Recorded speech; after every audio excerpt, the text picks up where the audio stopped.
dobry. Ponoć światła nie macie. Przepraszamy najmocniej, ale to był chyba fałszywy alarm. Rząd już jest. No to po co tu przyłazią? No zawsze tak wybiła, ale ja to już załuszyłam. No czemu tak wybiło? Pranie piera, bigluja, ona jeszcze se czajnik włączyła. To co, mo nie wybijać, wybiją. Jak wybiło, to wybiło. A czemu tak wybiło tak często? Piera pranie, rozumiesz?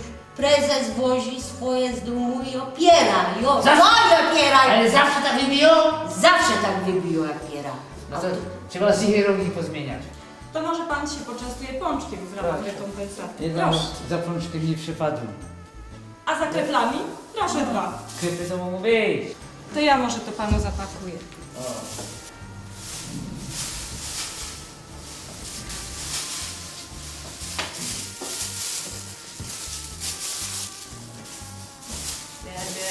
Proszę. Per, może zrówniesz kopie po krepu jednym. Kryp.